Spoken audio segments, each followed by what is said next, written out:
Sometimes you have to do something so it can exist. So when the time comes, you can push it in all the ways that you actually really want it to be in.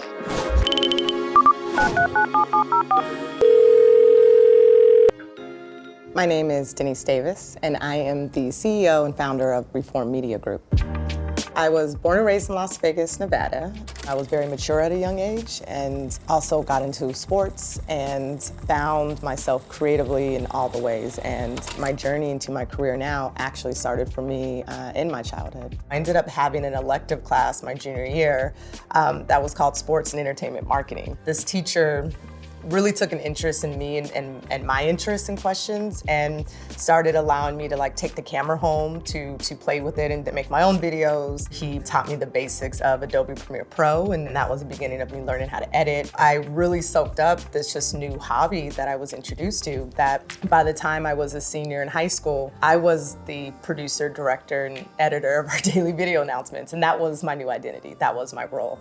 And that obviously led me to question, what does this look like for a future in it? What does a career look like? Because I did not know anyone else who had anything to do with entertainment. And yeah, that's what made me start thinking about it for college. So when it was time for college, I had one goal. And that goal was to go to New York, was to live in New York. I had visited when I was 14, and that was my first true introduction to a world outside of Las Vegas. I was introduced to video production in high school, and I married the two together. I was like, all right, that's it. I'm gonna go to NYU, I'm gonna go to film school. That's where everybody does. Truth to my story is I actually didn't get into NYU, and I was devastated. And I went to New York as a graduation present for a 2-week vacation when I graduated. So I basically graduated and was like, I still don't know where I'm going to college yet. And was hoping that LMU would take me off the wait list. That was the last backup plan. While I was waiting, my mom called me up while I was in New York and said, have you heard of this school called Brooklyn College? Looks like they have a campus and they have a film program. And they're still accepting admissions. And I was like, well, that's weird. It's June. And she goes, yeah, I don't know. It's a public college, so it's rolling. So, I guess there's no deadline. So I was like, okay. I went down and saw it, and I fell in love with it. And when I told my mom, she said, oh, thank God, because I already submitted your application. And I was like, what you mean? And she was like, well, I just kept pressing next. And, it's not like they asked me for an essay, and, it was complete. So that's how I applied to Brooklyn College. I don't know if they know that. And I came home from that trip, and I had an acceptance letter on my bed. And 2 weeks later, I was on a plane to New York. I bought a book that I cracked open on the plane to New York, and it was called So You Want to Be a Producer. And reading that book on that flight, by the time I landed, I was like, yeah, I want to be a producer, and that's what I'm gonna do. The one thing that's important to note about my New York years is that I left with 11 paid internships and 1 unpaid internship. Anyone that had something to do in the media ecosystem, I was exposed to that. When my 4 years was up, and after I had all of these experiences, I was like, I still don't feel like I know exactly what it means to be a producer. I said, well, I know I'm gonna have to try LA one day. And what if I use grad school as a ticket to get there? And so I applied to 2 programs, the Peter Stark Producing Program, which was my dream school, and I applied to AFI, the American Film Institute. I did not get into the Stark program, but I got into AFI. And I remember being like, well, I guess I'm going to AFI. That is how I ended up in LA, and extremely fortunate because I went straight out of undergrad. I graduated in 2012. I started networking a little bit and meeting other creators and telling them if they need a producer. And I met a young guy, James Bland, who had done a show called The Fail Show at the time, a web series. And we connected through a friend and talked a lot about our dreams. And later that night, he sent me a job posting. It was a digital series looking for a line producer, paid. And it was very generic, and I was like, thank you, James, that's exactly what I'm looking for, and similar to my internship hustle, I'm over here applying to 20, freelance jobs a day. And then that night, I got an email response to that job from a woman named Issa Rae, and it was like, hey, I got your email, would love to, set up an interview and meet you for coffee if you're interested.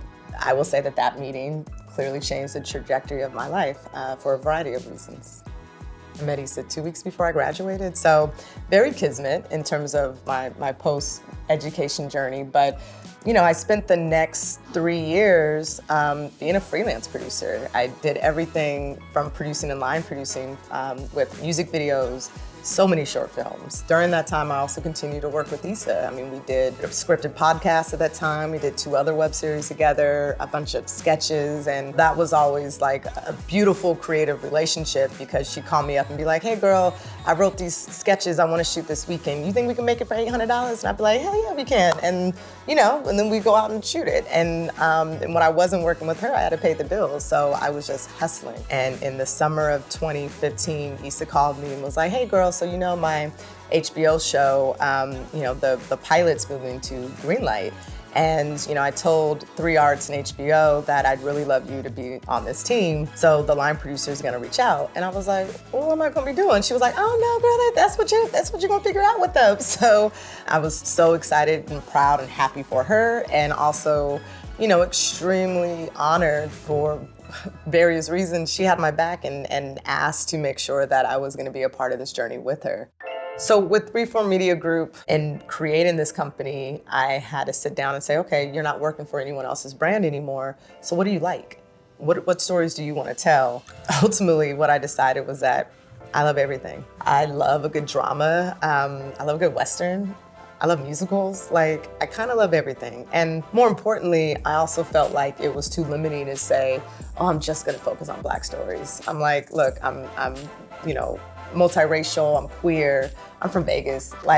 I'm more things than just focusing on one lane, and I really wanted to open that up into whatever stories that look like. When I was putting Reform together in 2020, I got a call from a friend and she was like, hey girl, can I give Tyler your number? And I was like, Tyler who? What you talking about? And she was like, can I give Tyler Perry your number? And I was like, well, how you know Tyler? I don't know, girl, as long as I know you, you ain't never mentioned what. She was like, no, I didn't, And so long story short, I was like, sure. Because my philosophy is you always take the meeting, you always take the call. Even if you don't think you're interested in it, you never know, right? So I take the call, and what turned into one proposition for an opportunity that I wasn't interested in turned into a larger phone call about, well, what are you trying to do and why are you looking for someone like me? And in that conversation, what I was really sparked to was him in so many words just saying, well, why don't you just come do one of your producing deals with me? It caught me off guard because that's not what the call was supposed to be about. And what's fascinating is that, or let's say what's ironic is that now I'm on a call with one of the most powerful Black men in Hollywood whose money is real, and he's offering me an opportunity to do exactly what my mission says. There's very few Black studios in town that'll finance our projects. Very few. We can name them. And in the event that this partnership is successful, the hope is that it just might open the door to another place we can go that will invest in us. And so why would I not be willing to take the risk to see if that could be successful, not just for me, but for us? He and his team made it very clear that they weren't interested in me doing more of their content. They were interested in me doing the stories I wanted to tell and separating that and helping them expand their brand. And so the only way to do that is by figuring out what stories you're gonna tell to prove that. One of the first projects I brought in was a film called Hard Feelings, written and directed by Joe Hatcher. By the time we had the green light after the strikes finished, Joe, our director, and myself and some of the team had basically felt like we had been prepping this movie for a very long time.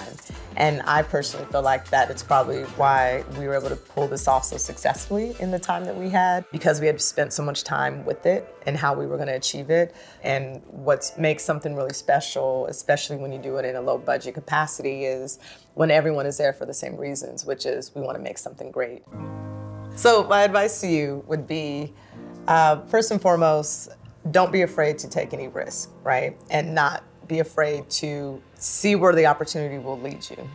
Because what I found is even when you think you know what the end goal looks like, wherever you end up on that journey, it's gonna lead you somewhere that's going to give you the same result, even though it may not be the same exact thing. But just be open-minded, because the journey is long and it may not always look like what you thought it would, but I promise you, if you're staying true to yourself at all times and you're doing things for no one else but you, you'll find where you've been trying to go this whole time.